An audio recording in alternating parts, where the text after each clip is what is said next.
Today, we're examining one of the most controversial losses in recent Lions memory, a game that exposed systemic issues we've been tracking all season, punctuated by officiating that will be debated for years. But we're not here for hot takes. We're here to understand what happened, why it happened, and what it means for the season that's slipping away. Forward down the field.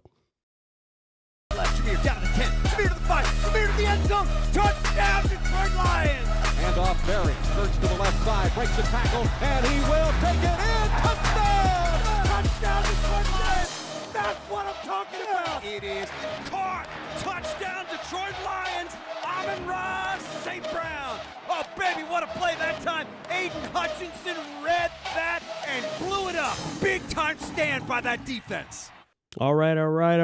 Lions, Gray Mains, fam, welcome to the show. If you're here, you're one of the real ones because Lions fans across the globe are just checking out. Everyone's saying, hey, who are we drafting? Where is our draft position? Ladies and gentlemen, we're still in playoff contention. I don't know if you've noticed that. And whether or not you feel that the Lions are in playoff contention, rest assured, my man, the Chief Intelligence Officer of Lions Optimism, DBC, Dr. Brent Kreider, I know you were there for that game at Ford Field. I know it was very disappointing. And we've got Steelers fans that are already here tonight that are chiming in. Dr. James Hicks, who I know is a Steelers fan that's already here.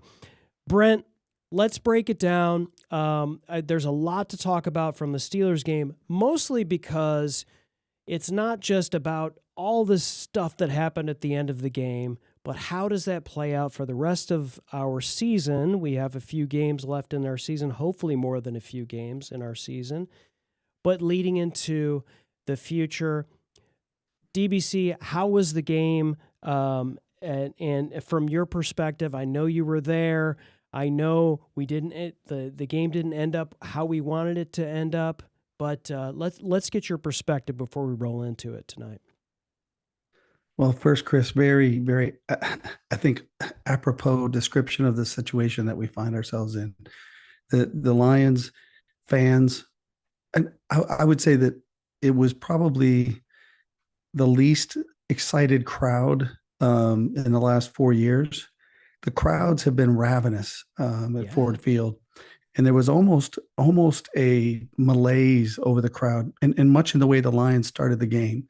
The Lions were in a funk and didn't really come alive till the fourth quarter. The truth was, it just didn't feel right. But in the third quarter, in the early fourth quarter, when the Steelers scored, I still had confidence that the Lions could win the game. I'm not kidding you.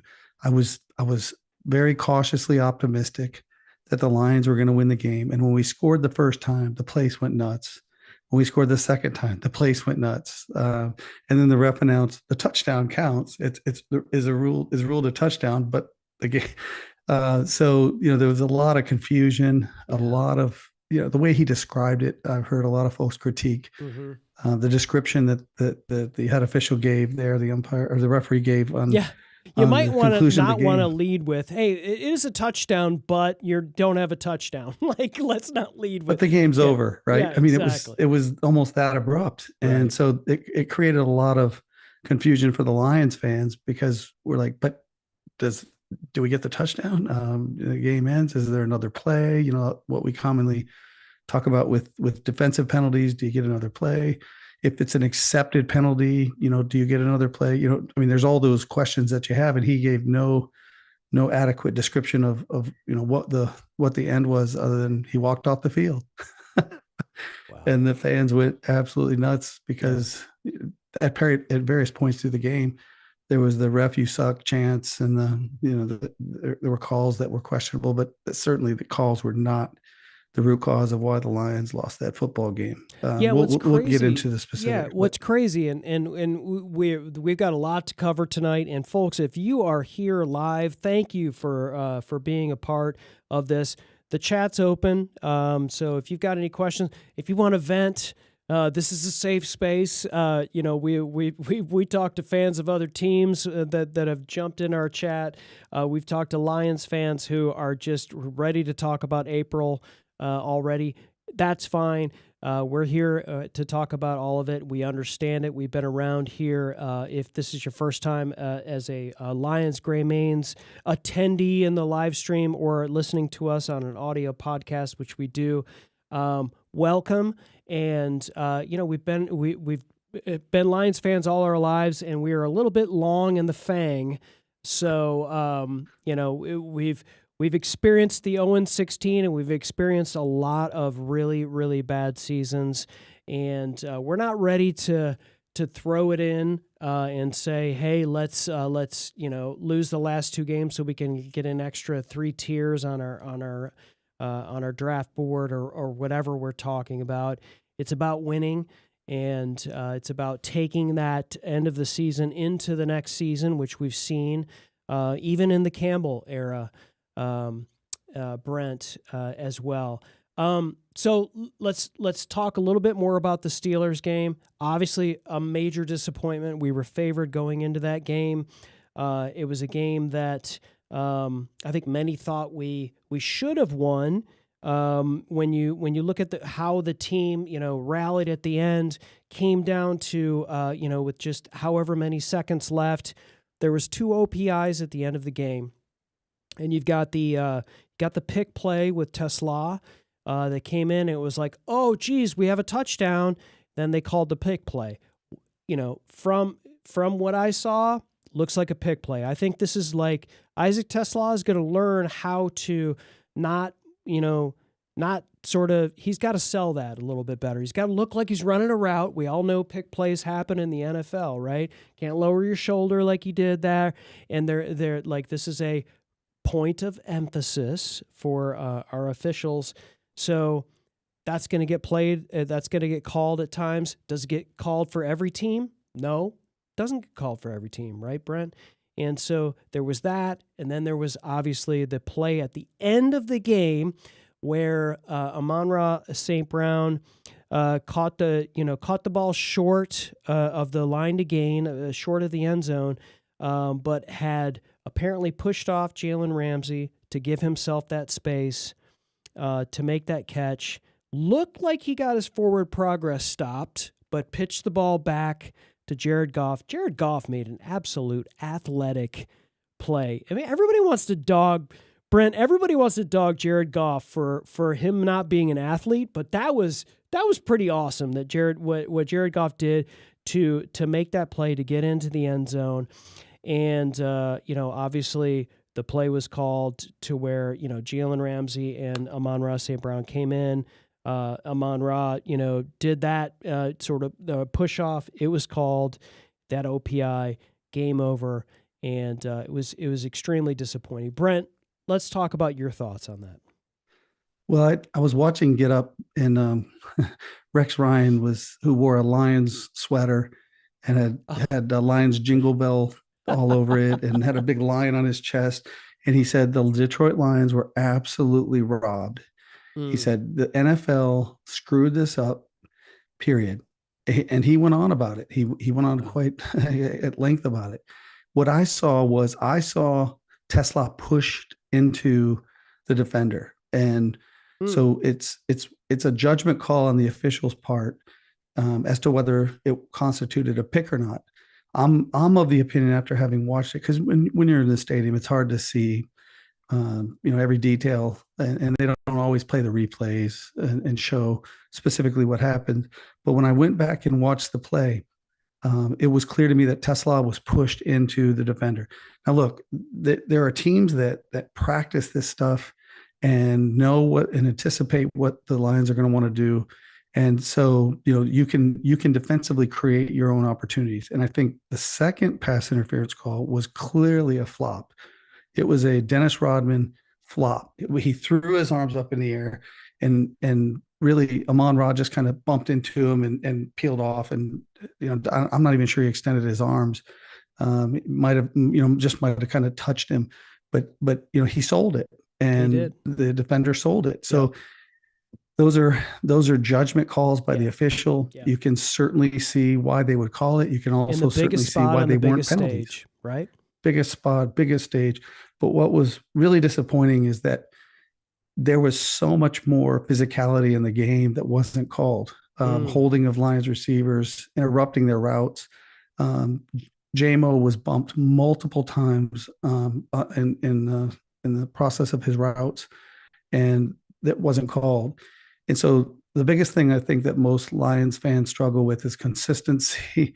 We had our first defensive pass interference call in 2 years in the last couple of weeks. Yeah. We see our players pushed around, bumped around, Yep. and there's no calls. And in this circumstance, these were less egregious, I would say, than some of the more obvious plays that happened throughout the game. And so, as a Lions fan, what I would say is the officials are not consistent in the way that they call the games, and that in those last minutes, if you haven't called that the entire game and you've let players, create separation or stop and impede the route, with him being handsy, then how can you call those two plays specifically in that biggest moment? Now, it's my understanding, because there's been multiple rumors floating around about the Lions have sent those of us that are gray mains, we remember phone books and how thick phone books are. The Lions sent a phone book report on officiating from the Rams game and questionable calls about specific officials to the NFL to review. We all know the contract is coming up for the officials. We know that the officials are going to probably be in a bad state to renegotiate their contract. But the NFL has to take this serious and has to take their credibility seriously, because if you continue to allow these types of controversial calls to happen week after week, and there was a bad call in the Ravens game. There were bad calls, and so are we going to be the WWE, or are we going to be the National Football League? That I'm not jesting about this. It might sound funny, but the NFL needs to determine as a matter of credibility. And look, gambling is also something that folks have brought up. Yep. And so, I want to leave it at this. I'm not, making accusations. I'm just simply saying these are factors that need to be investigated. And why in those moments does it always seem like the Lions get the short end of the stick in those crucial situations? Back to Calvin, the Dallas playoff game, the Dallas game leading into the playoff 2 years ago. We have, I can't remember a time Matthew Stafford threw a touchdown pass against the Falcons, and there was I could go on about the number of games ball over the years tipped out of the Lions. back of the end zone in the Seattle playoff game, right? Yes, that was a rule that was missed. How much of this is WWE? How much for entertainment purposes? How much of this is your credibility's at stake, and you're losing a lot of fans. I can tell you, I have seen hundreds. The NFL is $1 billion industry, but if you continue to allow these things to happen, that's right. Then it's a slippery slope to where you lose credibility, and you're going to lose a lot of monetary value because of allowing these things to happen. So I'm off my soapbox. No. Those are great points, Brent. I'm glad you brought those up. I mean, I think you and I have talked about this for years, and I think we both are. We both agree that these officials should be full time, and not just because they should be paid more, and like you need to be getting more reps. So if you're a lawyer for 5 days a week, and then you're an official for however you're looking at lawyer stuff, and then all of a sudden you're on the field in the middle of gladiators, flying around you. And I just feel like it's important enough for us to have full-time officials when they are deciding these games that are now just so much more important. To your point, there's so much money on the line here. But, I'm not going to get into conspiracy theories, but, there's a lot of things that officials can call that's under their control, and the NFL allows that, right? There's whether it's holding, with an automatic first down, pass interference, college versus pro, and 15-yard penalty versus spot of the foul versus, all of those things. These are all sort of under the control of the official, and you're looking past 13 calls, and then all of a sudden when it is going to count towards something, that's when you call it, and it's Yeah, Brent. I mean, I think it's something we didn't have on the docket for tonight, but it's absolutely something that. And listen, we're going to get all kinds of vitriol in the chat about crying about the officials. But ladies and gentlemen, all you got to do is look at it. I think every fan of every team would have the same argument. Sure. This is not something that's just, we're simply pointing out where this has affected the Detroit Lions. Yeah. It's impacted other teams. And, Dan, who is sick again, and I do miss DK being here. Yeah. We're like a stool here with the three of us, and he offers so much great insight. So get well, Dan. Yeah, shout out. We miss you. But Dan brought this up. Isaac Tesla, when he commented last week about the officials, he came to practice drunk, and then made tweeted some comments about the officials just wanting attention, and Are to your you talking point about Puka Nacua? I'm sorry, Puka Nacua. Right, Yes, you said Isaac Tesla. I was like, yeah. I don't think Isaac Tesla was drunk. No, Puka Nacua. Right. Yeah. Okay. Thank you. Yeah. You know how my thoughts are swirling around here, but because like you said, this is just something sort of ad lib that based on the question that you asked, I went down the rambling track there. But Puka Nacua posted that officials are just looking for attention, and you've even NFL, you've even got players who are speaking openly about the officiating at this point and tweeting about it. You better take it serious, because great businesses have failed because of less than this. Yeah. Let's we've got the chat is lit up here. The 2 fan, welcome to the show. It was great to meet you earlier. We all love Dan Campbell, but it is time to stop going for it on 4th down when you can easily get the field goal. Lions only need a field goal to win the game at the end if they take the points in the first quarter. Yeah, that was another thing that happened. And as soon as we were in that spot, Brent, my wife and my son were in the family room, and I said, he's going for it. I just knew immediately that he was going for it. Not just because he goes for it on every 4th down. It was just one of those situations where you just know that he has that, whether it's house money, that house money feel, or like, I feel like I can get it. But yeah, I mean, I think the 2 fan here brings up a great point, and I think we should put this on the table to talk about, because it did affect our season a little bit, because we don't have Frank Ragnow. We don't have the line that we had last year when we said, okay, it's 4th and 3, and we have a real threat to run the ball, whether it's David Montgomery or Jahmyr Gibbs in the backfield with our healthy offensive line with Frank Ragnow at center. We had Guaquin and Mahogany, who just, I'm not sure he was ready, and this offensive line that hadn't really proven themselves yet. And he said, you know what, we're going for it.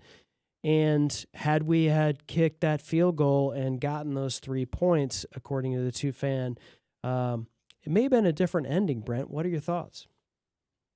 Yeah.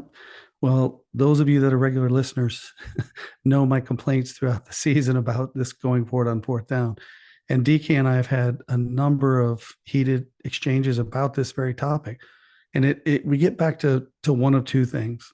Either you don't go for it on 4th down and you take a new 99% field goal inside of 25 yards, or you design better plays. And Dan is on the side and has presented this. So I'm just assuming he hasn't changed his mind here by saying that his view is we need better play execution, design and execution. I think the Ben Johnson effect, which we'll get into in the offseason, I have no doubt there's going to be changes on the coaching staff. Right. First and foremost, we already know Johnny Morton, as we talk about dead man walking, right? You know you're going to be gone when the season's over. But we have not demonstrated the ability consistently throughout the season to execute on fourth down. The Philadelphia game drove me nuts, absolutely drove me insane, because we went for it on fourth down. We fake punted at midfield on fourth down, went for it on fourth down at midfield, went for it on, fake punt on at midfield. We gave the Eagles, it would ended up being the points that were the difference in the game by those decisions. And what drives me crazy about MCDC, and I think we all recognize, he's a great guy, but and a great coach, but we got to get him to understand the logic in game management.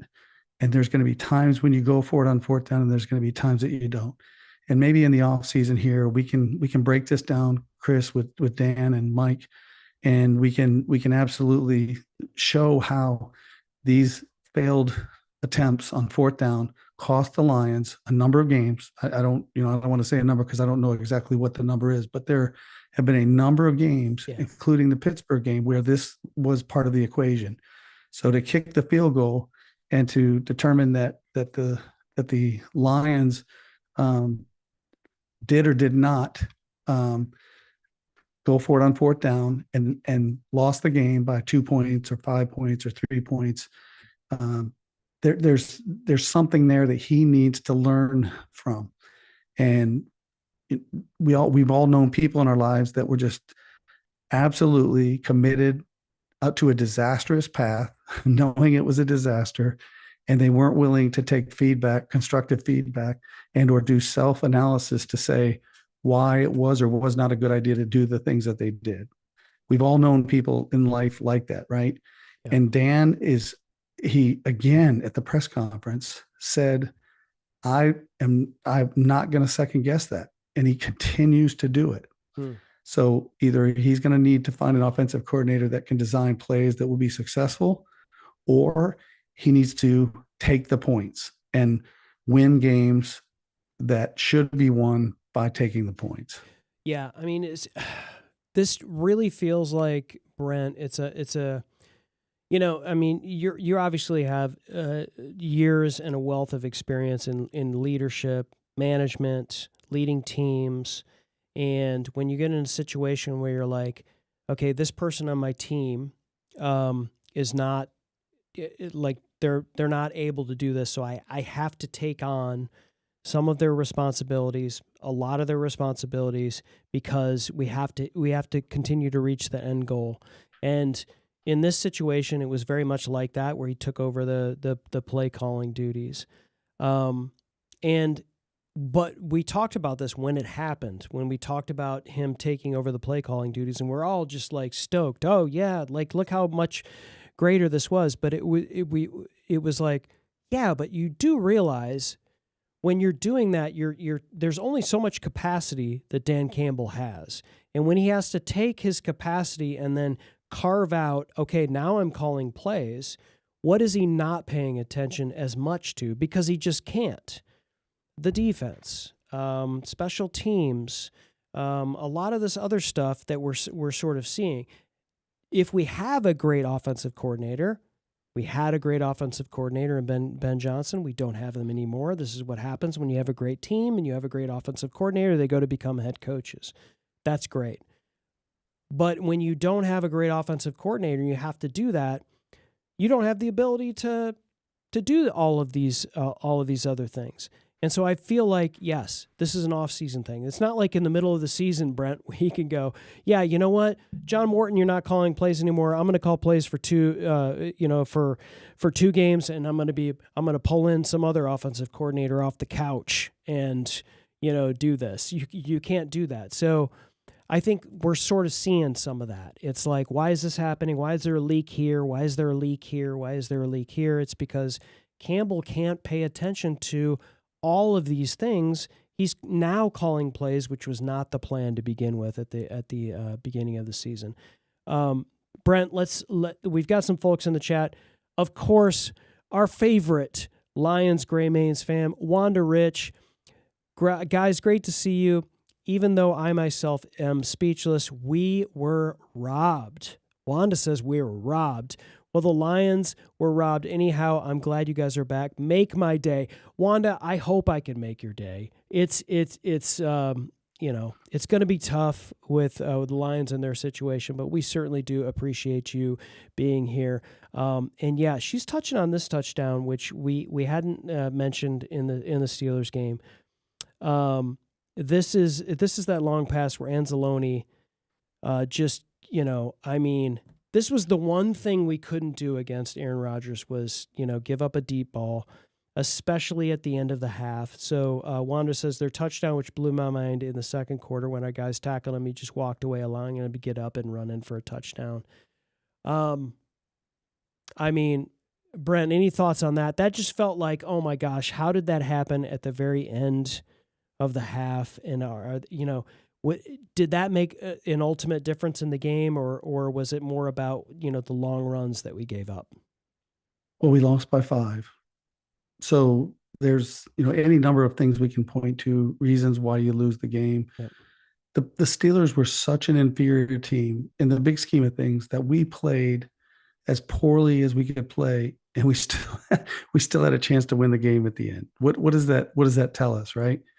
But that particular play, that was a terrible pass. It was inside. The receiver was on the outside. Anzalone fell down. The ball bounced on his arm and stuck to it. Yeah. After Anzalone had fell down. And if Anzalone had fallen down and maintained contact with him, he would have been down by contact, of course. But because he fell down and the guy fell down and they weren't in contact when the ball hit him, then there was no down by contact call there. But it was a terrible throw. It was, an obvious situation that we have talked about multiple times about those linebacker matchups when you put a running back against a linebacker and send him on an out and up, and or just simply on a fly. And we talked about that's not what Aaron Rodgers does. He's not a guy that can throw the ball deep anymore. But the reality is that if he's down there and they kick a field goal or it's incomplete, then the Lions go into halftime up 10-3. Now, to your question, Chris, the inability to stop the running game, a huge disappointment. And one thing I noticed, this was live during the game, is when the Lions were in wide 9, which, for folks that are not familiar with the positioning of the defensive ends, typically a defensive end will get into a situation where you've got, the holes are numbered from between the center and guard, the guard and tackle, and the tackle to the end. And so you've got the holes. In the wide 9 is where the defensive end / outside linebacker, depending upon your construct of your defense, lines up wide, extraordinarily wide of the offensive tackle. Typically, they'll line up on the outside eye, it's called, of the offensive tackle.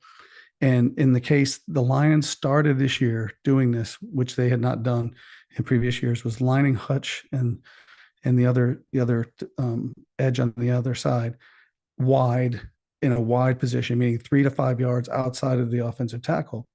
And what that does is it creates a huge gap in off-tackle running plays. Off-tackle used to be a real staple in the 70s. We all remember Dickerson and OJ and all the great running backs that would Marcus Allen that would take those wide 9s, right? And so it creates these huge seams where your tackle or tight end can chip the defensive end.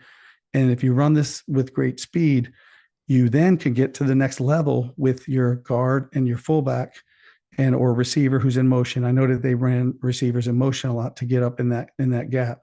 And it created a lot of situations where the running backs were hitting that off tackle play and gaining huge yards. And I saw it was like a wall a bunch of times. You would see the receiver cut up in the hole, the tight end cut up in the hole. And you'd see like 3 defenders basically trapped inside by those players. And you've got the outside defensive end trying to maintain outside edge coverage. And you just push him outside. And then the corner is engaged by the receiver. That's how they made most of their yards. It was like elementary school stuff. But when the Lions, in certain circumstances, would move Hutch to that outside eye of the tackle, they didn't have any real success in running the ball in some situations. Mm. It's an obvious short yardage running situation. But the wide nine, don't like it. It had its time and place. Much, and funny enough, I was talking to somebody yesterday about the new steel battleships that are being produced, right? There's a reason why we quit producing steel battleships, right? They're heavy, they're immobile. And so the same would hold true. The wide nine is ripe for teams to just absolutely rip off long runs, sustained drives, just grinding you into dust. And that's exactly what the Steelers did to us time and time again. Yeah, multiple touchdown runs, back-to-back, 40-plus yard touchdown runs. I mean, you got to look at, like, if you're going to run a defense like that, to your point, Brent, and, excellent breakdown. If you're going to run a defense like that, like, everybody's got to be aligned from a communication standpoint and from every level. Second level, linebackers, are they late reading their keys? Is it the front seven issue? Creating those lanes. You've got DBs, and I think it sort of plays into, Dan is not here, but Dan, we know you're listening. We know you're watching. We hope you're getting better. I think a lot of this has to do with these players, right? That we were like, oh gosh, guys, everybody, Malcolm Rodriguez is coming back. Aleem McNeil's coming back. Everybody, Marcus Davenport's coming back. Like, all these guys are coming back. Derek Barnes is going to be an amazing, like, all of these things. It's like, I think if we're being honest, a lot of these guys are listen, you're at this point at week 16 of the season. Nobody's healthy. Like, everybody is, a percentage below 100%. And I think we're seeing a lot of these guys, like, even Hutch. I mean, like, listen, but I don't think we're doing anybody any favors by lining him up in the wide nine and saying, hey, everybody, look at, everything to his left. There's a huge gap between him and, Lee McNeil or DJ Reader, and just daring these teams to come to us.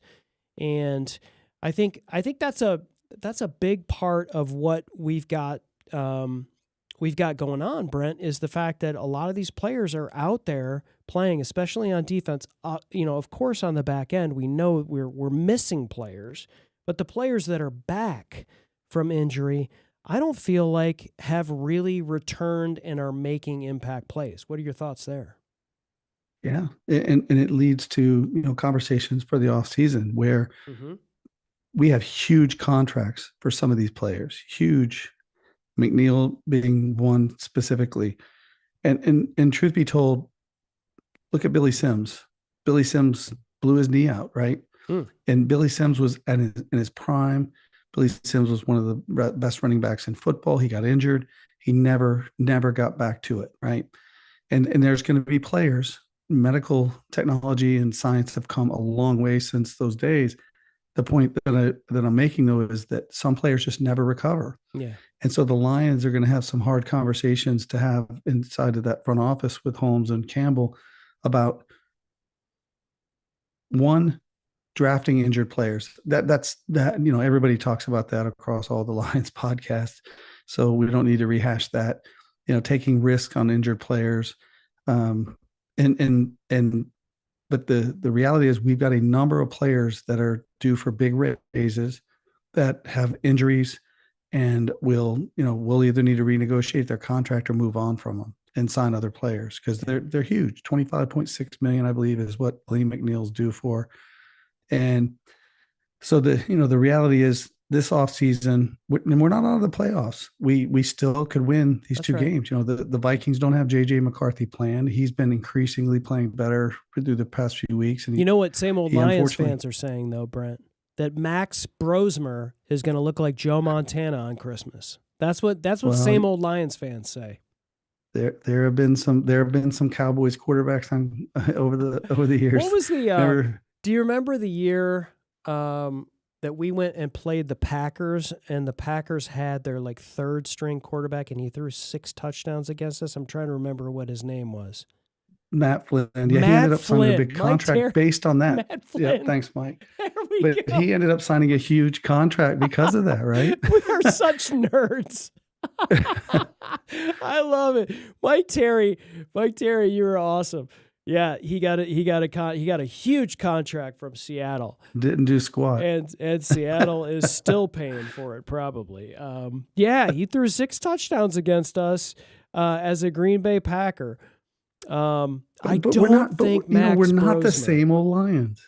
We're not the same old Lions.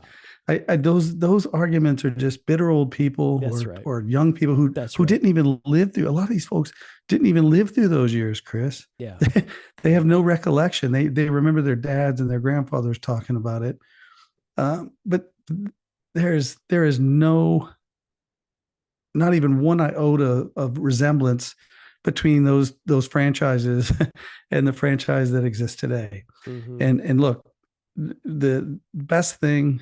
Yeah, Mike added Scott Mitchell to that list, right? We signed him to a huge contract. We're pulling them all out. But the Lions front office, and we remember how Brad Holmes last season was just absolutely lambasting the media in his postseason press conference. Mm-hmm. He's going to have to eat a little crow this offseason. We got this. We're good. We're good, right? And if we don't see some conciliatory remarks from Brad Holmes when this is all said and done, whether we make the playoffs or not, and we talked about last week, there's been a number of wildcard teams that have won the Super Bowl, and I don't think that's going to be the case for the Lions. I certainly wouldn't bet my money on that being the case this year, but not because they're the same old Lions. I wholeheartedly reject that as a premise. But Holmes and Campbell need to do some soul searching and some real evaluation of the construct of the team, the commitment to re-signing players to exorbitant contracts.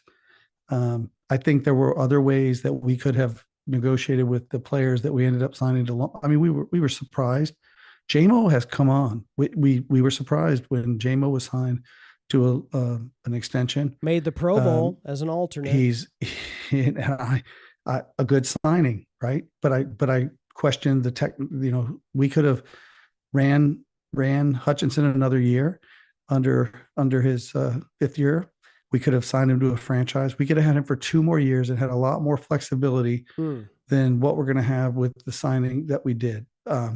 Because there's a lot of fans that are really disenchanted with Hutch's impact. I'm not. I am of the opinion that Hutch is worth a lot of money to us, and he impacts the game. But Brad Holmes has what Mike Terry calls a make or break offseason coming up here. His ability to redesign this thing and learn your lessons from the mistakes that have been made, and eat a little crow. Right, that's what good leaders do. Yeah, and Campbell does it every week. So I'm not talking about Campbell here, because Campbell gets up in front of the media every week and says, he takes shots. It's on me. Yep, it's on me. Yeah, and so the 2 fans chimed in here, and so we will talk about this as we're rolling through the show. We will be talking about playoffs and playoff chances. 2 fans asking: Lions need to win both games. Green Bay has to lose both games. Will either of his scenarios work out in favor? Okay, so Green Bay's playing Baltimore and Minnesota. So I think it's very possible they lose to Baltimore. I don't think it's very possible that they lose to Minnesota. I think we beat Minnesota, but can I quibble with you just a little? Just a little, because you can quibble with me a lot if you'd like. The reason I say that is because Green Bay's quarterback situation. I don't know if Mike or you have heard what the situation is with Love and Malik Beasley. Malik, right? Malik Willis. Malik Willis. The pride of Liberty. Yeah, Liberty. That's right. And so if they don't have both of those quarterbacks, I think you could lose to anybody, right? So Jordan Love is undergoing concussion protocol. He took a really nasty hit to the head, and Willis was banged up, and I think he left the game too, which ended up resulting in Chicago winning. Baltimore's in a must-win situation. Of course, Lamar Jackson's out. Was out of he almost cost me the finals in my fantasy football league because he only got me 5 point something points, and thank God the Niners went up last night and they took Taylor out because I was only up 3 points. They ended up winning by 3 points because they pulled Jonathan Taylor. Do you know how many people care about your fantasy league that are watching and listening? Probably a lot. I'm just busting your chops, man. Of course, but the love being out changes things for Green Bay. Yep. And Baltimore can easily beat them. But if Lamar Jackson plays, I think they'll be favored without Love.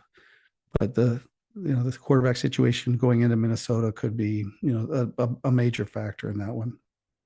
So Brent, I wanted to talk a little bit about this because I told myself before when we were putting together the show for today, the topic du jour regarding the game of the Lions and the Steelers was not obviously the ending of the game and the implications of the Lions losing and the Steelers winning from a playoff perspective, but man, if you opened up social media, that was not the first thing you saw. The first thing you saw was number 4 of the Pittsburgh Steelers. What's his government name again? Maybe we can have somebody that can chime in the chat and let me know what his name is. A DK Metcalf, walked on the sidelines, was heckled by a fan. And a fan with a blue-haired wig, obviously a Lions fan, was saying, according to him, was calling him by his government name, which is Decarius. I don't remember what his name was, but Kalen Zacharias Metcalf. There we go. Thank you. See, we're always fact checking, including government names for football players. But DK walked over to the sideline, did not like what the Lions fan was saying, reached up, grabbed that player by, I don't know if it was by the jersey, the collar, the wig, or whatever, pulled him down by the hair, and then looked like he threw a punch. It was unclear as to whether it landed. I mean, we're going to let the lawyers sort that out because I'm sure that guy's going to try to get paid.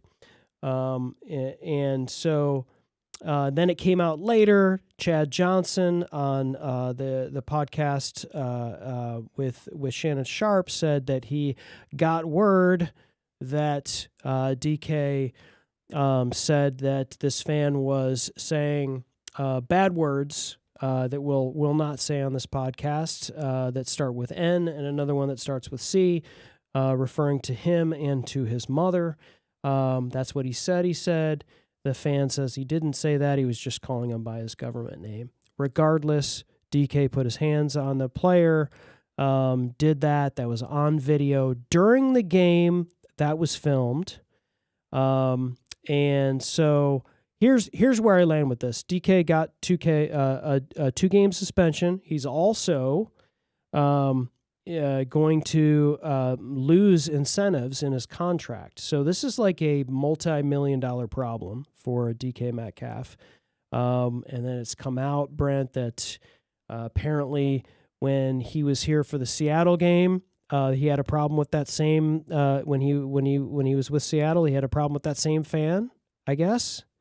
And like, who knows what is what, but we're gonna let the lawyers sort that out. It's gonna take some time.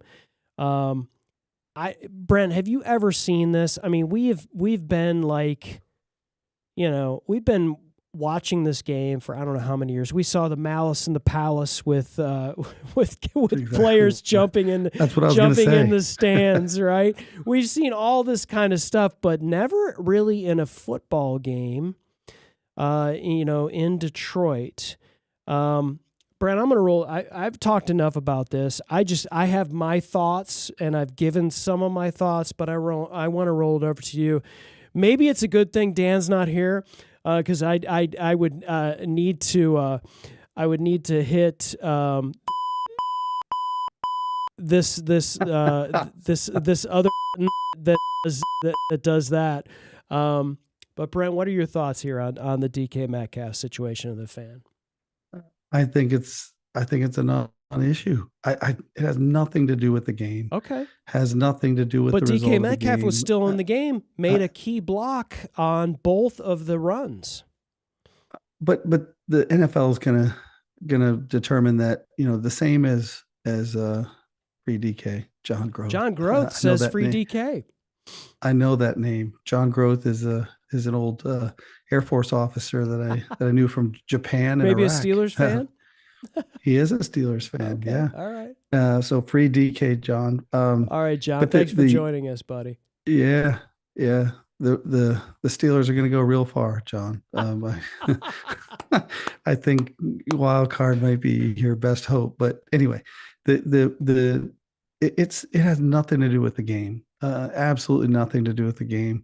And DK, DK will suffer whatever DK suffers with the 2-game suspension and the loss of incentives. I mean, NFL players, much like any professional athlete, should know.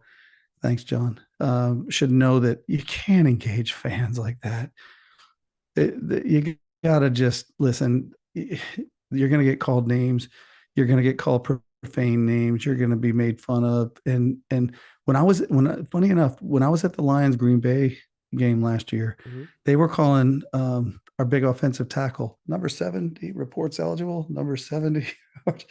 The fans were just giving him a rash of stuff. And I said, boy, I would hate it if he came up into this crowd and grabbed these turds and and Skip's a big dude, and started lumping on him. Right. Mm-hmm. Skipper's a big man. And by all accounts, he's a gentleman. I mean, just an absolute nice guy but the players, NFL players know better than that. Yeah. The guy signed a contract with $45 million. Then thanks for that, Mike. Please, Chris, pop that up. Here we go. Breaking news.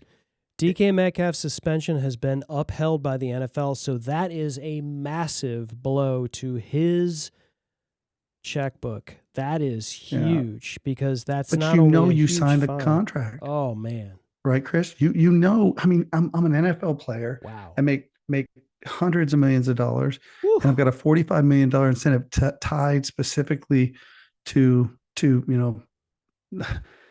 incentives. Yeah. And the incentives are voided automatically if I have a situation like this. I mean, good Googly, you got to know what you're doing to yourself. Look at this. He loses $555,000 in salary and $45 million in incentives, all from that. Was it worth it? Because some idiot called you a name that you don't recognize and your mother a name. Well, I mean, no. The fan should be kicked out. So fans should lose their tickets. We don't even know if that was true. Right, because that's right. Investigation should. There's other videos that everyone has sent in. Right, you've got security guards that were there. You've got people that were there. You've got people that have been talked to, and I haven't heard anyone that said that person has said whatever has been claimed. That's the same as I've heard, Chris. So I should have restated what I said because I'm going to say this too. I'm going to say this too, Brent. And look, people can act any way they want to act. This is a free country. It's America. It's the United States. And I'm a fan. I love my team, but I don't understand when people, if you're on the sideline of the opposing team and you're doing whatever you're doing, I don't even know. I just have never been in a situation where I want to antagonize a particular, player and just put myself in any sort of situation that's going to be like that, I'm going to try to act like, I feel like I'm trying to be on a soapbox and tell people how to act, but it doesn't, no. and nothing excuses anyone for putting hands on somebody else for doing that. He could have just said, you know what? I'm going to be an adult. I'm going to turn around. I'm going to walk away. This, even if that person was saying those things, and it would be absolutely unfortunate if that person was saying those things. There's no excuse for that person to say that. Well, the Lions have a code of conduct for fans, Chris, and they put it up every game. Well, the guy and got all he kicked had to out do was, like during the pregame of that was holding the flag, whatever his deal was. I remember last season when he got into it with the Packers coach. Yes. So all he would have had to have done was point out that person to security, and they would have taken him out of the game. Yep. I mean that's the reason that those code of conducts exist. Yeah. And I mean this conversation went way beyond even what I thought we were going to take. Well, but the truth of the matter is it happened. It's a big deal. It didn't affect the game. Yeah. It didn't affect the game, but it certainly affects the way that we view how fans should act and interact. And I had, the two fan and I had a couple of Pittsburgh Steelers fans behind us. They talked the whole game. Really? Aaron Rodgers is just, he's laying another one on the line, just like he always does, and I was tempted to say something. I didn't say anything. And all of a sudden the Lions scored the winning touchdown. And I went, this is just like the Lions always do. They as long as the game's closed, they have a chance at the end.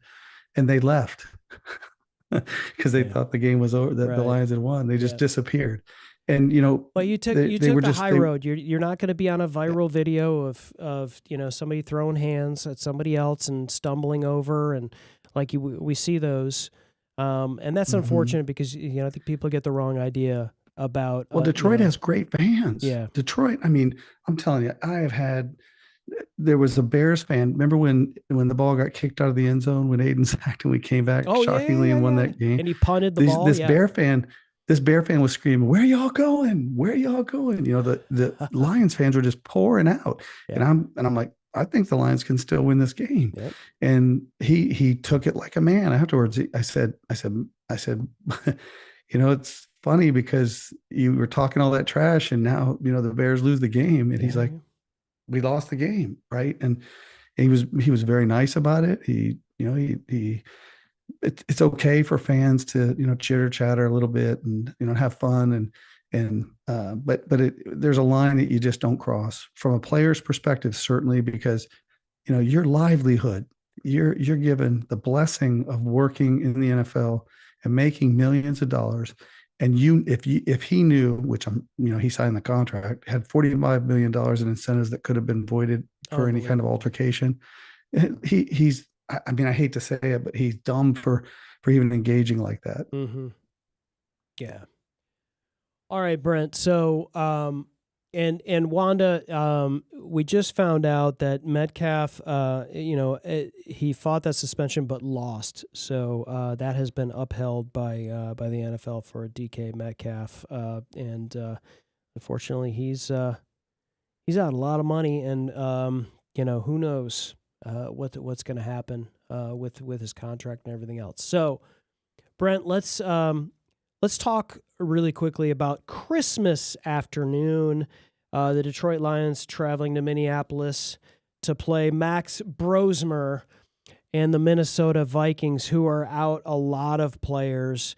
Listen, we're likely eliminated with another loss. I think there's actually a possibility if we lose to Minnesota that we do get in the playoffs, but I don't know. At this point, we've got to win out, and we need a whole lot of help at this point. So this is essentially a playoff elimination game for us. And I even feel like even if we're out of the playoffs after our game with Minnesota, we're going to go and try to beat the Bears. That's just kind of the way Campbell, get in. Whether or not we can is another thing altogether.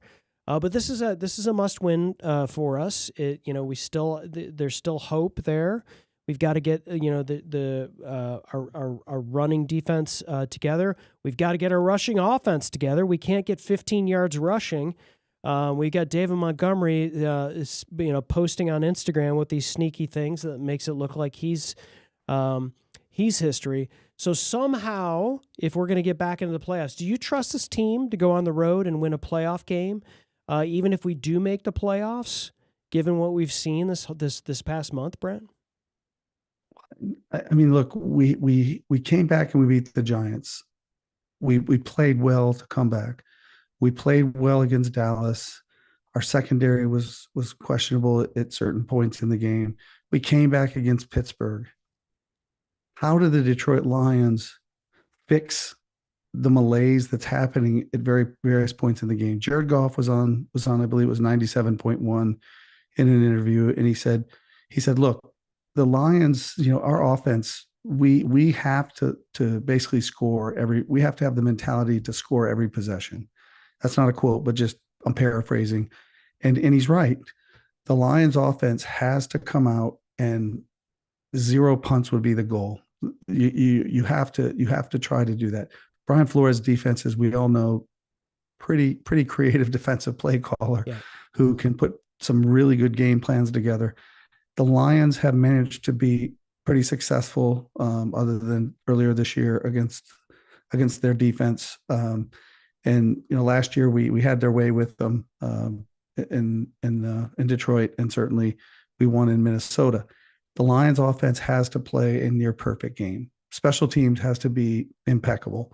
So the defense has got to make some adjustments to stop the run. You can't have a third string quarterback light it up on you. They've got really good receivers. They've got Hawkinson at tight end. Regardless of what DK says about Hawkinson, I still think he's a decent tight end. He hasn't had big numbers. He too is coming off an injury last year, tore his knee up, and so we cannot let them run the football with any success. Yeah.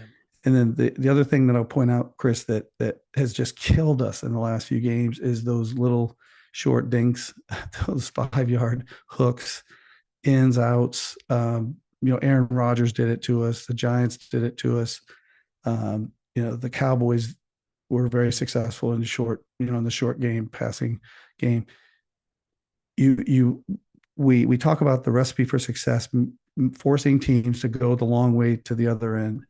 If you consistently allow teams to convert on third down and 4 or 5, which the Pittsburgh Steelers did time and again, and if you allow that to happen against the Minnesota Vikings and that crowd, and Flores puts together, a game plan that holds us pretty much in check, it could be a long day. But again, which Detroit Lions team is going to show up?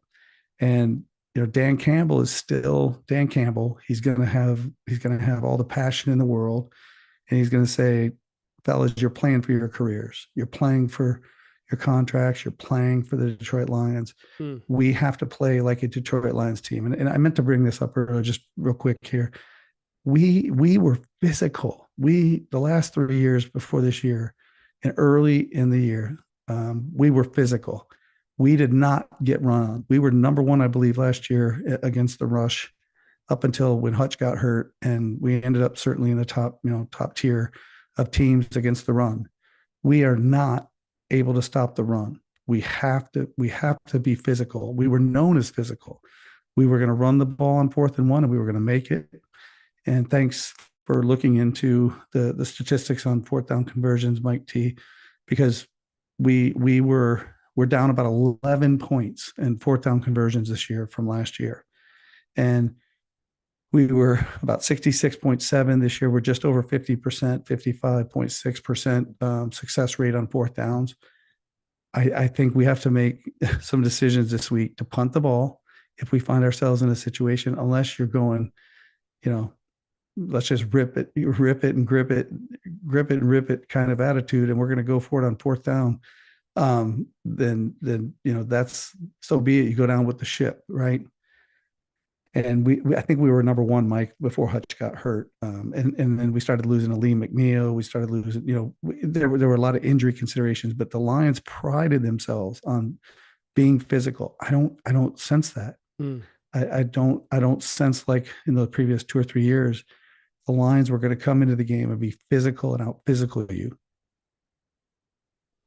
Yeah, and we'll end with this. The two fans says, did the Lions abandon the rushing game too soon? It's only 12 attempts for 15 yards. Was that the right call? I don't see how you can hold Gibbs and Monty back if you give them a combined 25 carries. Yeah, listen, if we're going to beat the Vikings and the Bears, we got to establish a semblance of a running game. You can't have another 15-yard rushing performance. Both Gibbs and Monty have got to be factors. Your inside offensive linemen have got to show up despite the injuries. We saw Mahogany just look on certain plays like, what? Yeah, like I was like, I don't know if he should be back. And it wasn't like an injury thing. It just looked like it was communication, and that could be just the center. I don't know. He had been off weeks, right? Yeah. And he was off for weeks. He looked lost. And so we've got to get the run game. Obviously, we've got to defend the run. And, it's not like, Minnesota doesn't have a good running back and a good running game. So that's gap integrity, this whole wide 9 thing. I'd love it if we start seeing Hutch a little bit closer to the defensive tackle. We can't allow these explosive runs like we saw Warren's 45-yarders. And these linebackers got to fill correctly. We got to have Jack Campbell play like the Pro Bowl, all-pro linebacker that he is, and Anzalone and others. These safeties got to provide run support. So it's really going to come down to running the ball. Obviously, Justin Jefferson is a huge game breaker. But when you have Max Brosmer throwing in the ball, it kind of feels like I don't know if that's going to be as much of a concern if it were another quarterback. So I think it's really, Brent, about running the ball, stopping the run, and obviously it just felt like we were playing catch up that whole Steelers game, and Jared Goff, like the negative plays, obviously no safeties, the strip sacks in critical moments, maybe a quick passing game to negate that Vikings pass rush.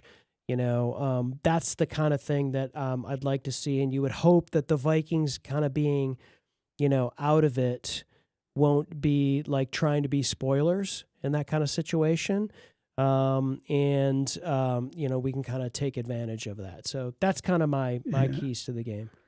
And Chris, just a quick shout out. Yeah. There were a lot of folks that I gave stickers to, Lions Great Main stickers, that said they were going to tune in. And I'm so thankful for all of you that listened and chimed in during the show. And for those of you that didn't chime in, that I've had a chance to meet over this season, it's been an absolute pleasure chatting with you all about football and the Gray Mains, and hopefully you all enjoy our show a little bit. And please give us a shout out, like and subscribe, as they always say, on the bottom of the screen. Look at you, Brent. You're like a YouTuber or something all of a sudden. Look at you. I love it, man. Well, You're like a marketer. You taught me everything I know, Chris. Awesome. Thanks everyone for joining us tonight. We will be back a week from tonight, I believe, unless something happens. But I think we'll be back. We could possibly feel energized to do a pregame. No, because frankly, that's not happening on Christmas. We did some pregame shows this season, and I got a lot of positive comments from folks about it. But awesome. Christmas, Mama might kill us, right? Yeah. We're gonna stay married for Christmas for sure. Yeah, and the two fan. As always, we like to say, Go Lions. Go Lions. Bust it outside left. Jameer down to 10. Jameer to the 5. Jameer to the end zone. Touchdown, Detroit Lions. And off Berry. Skirts to the left side. Breaks the tackle. And he will take